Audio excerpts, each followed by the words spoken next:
Hey guys, Ethan Bailey here. Hope you're all having a phenomenal day. Now, a very special video for you this week. In this video, I'm going to talk about how we scaled a men's skincare brand from a startup, making absolutely nothing per month, to making 7K per month in just a 47-day period. In this video, I'm going to show you the results we achieved, the problems we encountered, the solutions to those problems, the type of ads we ran, the type of consumer we targeted, and then future plans for this client, and then finishing with the lessons learned as well. If you found this video helpful, feel free to hit the subscribe button below, hit the like button, and hit that notification bell, as I post religiously every Monday, Wednesday, and Friday with case studies, consumer psychology, paid ads knowledge, market knowledge, etc. And without further ado, let's just get into it. Now, this is the case study, how we scaled a skincare startup brand to 7K a month in just a 47-day period. That's right, startup brand. And this is one of the cases I'm very proud of me and the team achieving, because when most clients come to you, they're already making like 10, 15, 20, 30, 40, 50K a month. So they've already got a proof of concept. They've already got a current customer base. They know who to target, what desires to go after, potentially some data and some creative that used in the past that have worked. But with a complete startup, none of that exists. It's all not there. So it's very challenging. So whenever I see people flexing on, oh yeah, we generated, a couple of mil, or we generated, 8 figures for this brand or whatever. Yes, that is somewhat impressive, but for a brand that can generate that much revenue, they're already very well known. So if you run an ad in their feed, 99% of the time, people know who they are. Whereas if you're a startup, no one knows who you are, and it's a very competitive space. So this is why one of the proudest case studies is this one right here. Turning a business that makes nothing to 7K a month in a 47-day period is very impressive. So here is the screenshot. 87 sales, just over 7K, 3.04, 2.3K invested. As you can see, no retargeting campaign. Like I said, this brand was brand new. We couldn't run retargeting because there wasn't enough data points, because there wasn't anyone there. So when you do run retargeting, make sure you've got about 500 to 1,000 data points per event, and in the past 30 days before you run retargeting, otherwise your metrics will be too high. This is why I didn't run them, because our metrics will be sky high. So about the client niche, men's skincare, monthly recurring revenue, they're a startup, so nothing. The gross profit margin is 80%, so that was calculated within 1.25 break even MRR, so that's a good thing. Now, average order value, lifetime value, conversion rate, these numbers were kind of estimated off the first month of data. So over the 47-day period, the first 30 days, we put these numbers in here from the ads. So again, it says here these are estimated because again it's a startup, no one's bought from them before. So average order value, $86.13, which is really good. And based on a 12-month value, that would be $1,000 per consumer. And then our conversion rate was on the analytics page of 2.01%. Now, history, startup brand, no sales. Okay, launched in July, relied heavily on organic content and influencers and things like that, which is what most startups do. However, influencers are being bombarded by so many different people, especially in the skincare and fashion space. So if you are, you're already competing against people who are well known. If you are a startup, you're going to struggle. Organic content is good if you have a very strong USP and a very clear strategy. If not, it's just kind of noise. And the final one was that they just couldn't decide which marketing partner to go with. So obviously they're a startup, they get bombarded 30, 40, 50 emails per day. They didn't know who to go with.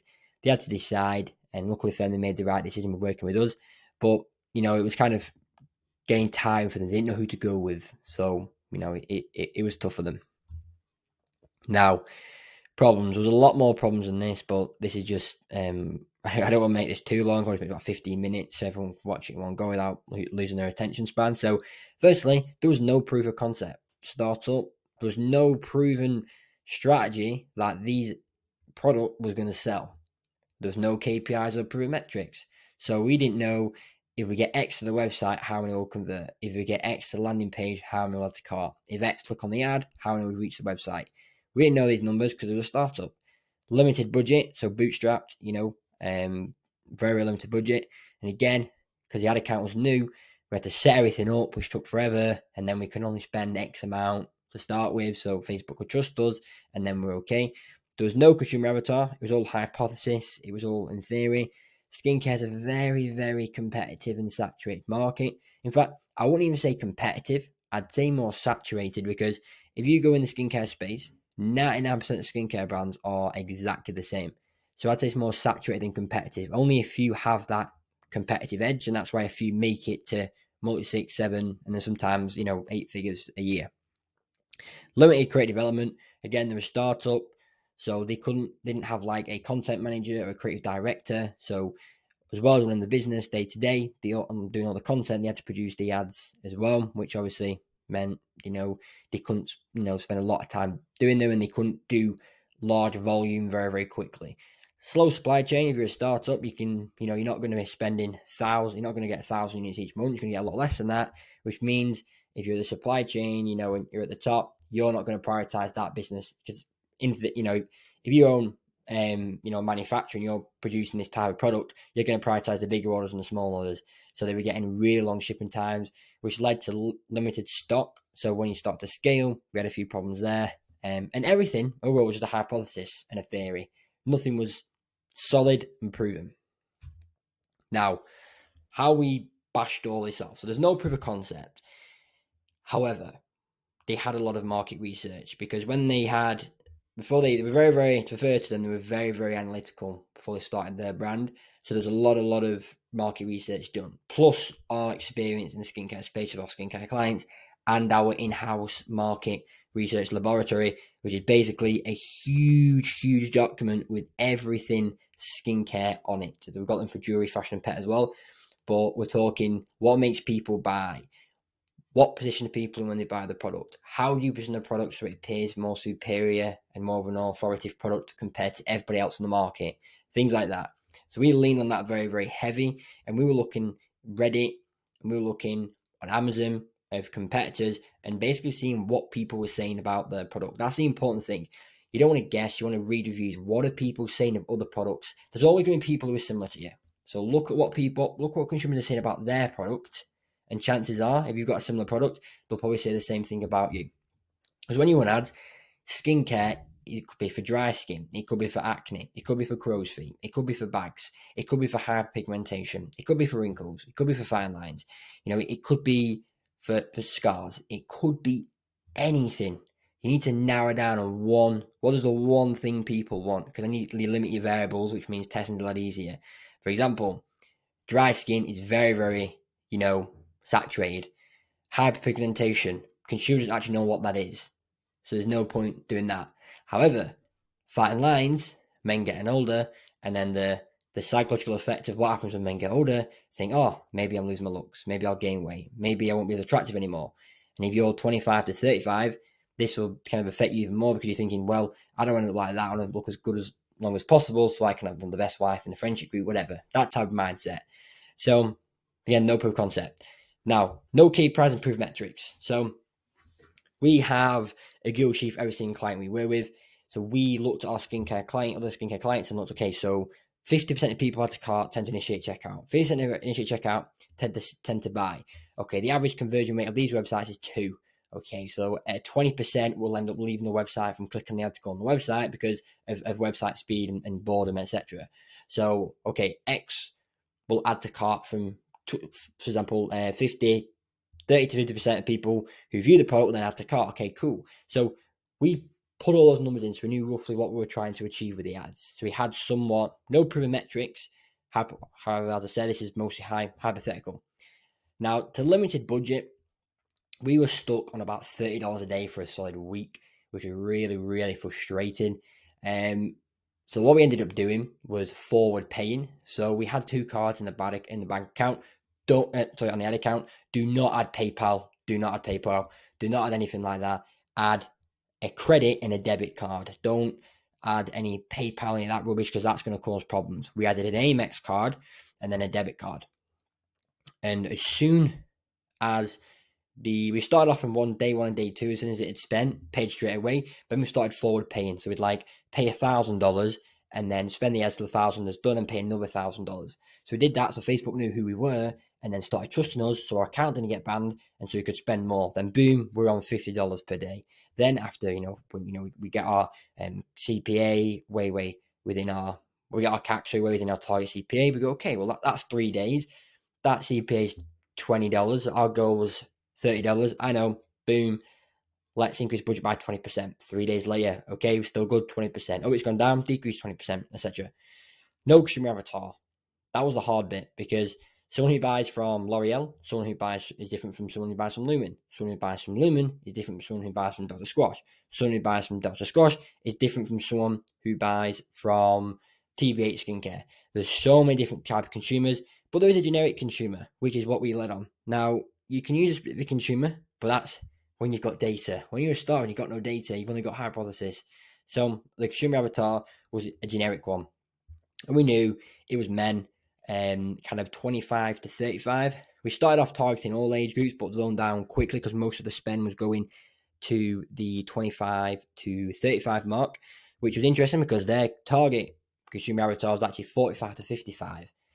So, yeah, so we kind of zoomed down with them. We always run on broad because interest is good, but when you're in a competitive market, it's just best to go broad, a lot more scalability, because the goal here was to scale them as quickly as possible. If you're a startup, you're not got a lot of money. So we had to literally scale the ad account as quickly as we physically could to a point where the revenue was coming in and they can afford to pay things and then get the money back. And then before you know it, they're ready to invest again. So that was a consumer avatar. And in terms of that as well, we're talking things like Reddit, Amazon reviews, your type of consumer that buys it. Most men aren't on a skincare routine. It's becoming more and more popular. Most men are like, you've got men who are like, alpha males. Oh, I don't need that. It's too feminine, whatever. Then you've got the ones who are really, really self-conscious and then want it, but don't want to get it because people think they're feminine. So you've got the ones that do not want it, the ones that want it but won't because they think it's feminine. That's the biggest objection. Men think, oh, I'm not using that. My bird uses that. I ain't using that. So that's those two. And then you've got your consumer that's literally like has acne, whatever, and then just buys it because they're already looking for it. And then you've got, different groups of consumers. But what we did, we focused on the main thing. Men don't buy skincare because they think it's feminine. Let's switch it up. Let's get some really manly-looking men, tattoos, beards, etc., using this skincare. People go, hang on a minute, that belief isn't real. Men do use it, and then boom, objection handled. Competitive market, I discussed in another video, but if you're a startup, you've got like a USP and all those things, but a lot of the time, USP isn't actually as unique as you think it is. So we focused on an identity. So we looked at the market and go, okay, we're going to target the men that don't have skincare, don't want skincare because they think it's too feminine, but have skincare problems. So after our market research, they were the market went off. The reason we went for that one, it was one of the hardest markets to convert, which means there was less competition. Now, because we are, believe a lot in our abilities, we knew we could convert them. So that's the market we went off. Limited creative development. In terms of that, what we did is we just forward all creative. So, for example, we'd have our first week creatives, for example, drafted up by Monday, and then by Tuesday the next week, and then we'd wait till they're done, and then so we kind of get them done quicker. Also, we help the client create some creatives with our in-house team free of charge because we like to over-deliver. So we did that as well to help our client there. I also have quite a wide kind of CRM of different influencers that we've used in the past, UGC influencers for various different, and to be honest, a lot of these UGC influencers I've actually become really good friends with because I use them a lot. So when I said to them, listen, I've got to start a brand, revenue's tight, can you, sort them out? They did. So I got quite a few influencers from then. And then I also recorded some UGC content myself. So, really help this brand, I respect them because at the end of the day, they're a startup. It's hard going into a competitive space when you have no money. So I have really high respect for these guys for doing this. So fair play. Slow supply chain. What we had to do to counter this is basically either forward buy stock. So make sure the stock is, you're stocked up as much as you possibly can, or get them all of orders. So what we did both. We made sure there was we had like a couple hundred units straight away in the warehouse ready to go. Then when we started to scale, more stock, where more products were being bought, more stock was coming in. Before you know it, supply chain wasn't slow anymore. Limited stock.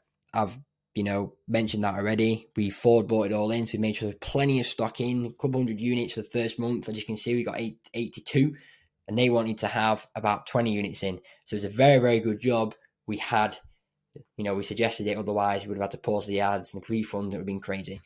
And everything was a hypothesis. I'm not going to lie to you. A lot of this was kind of predicted.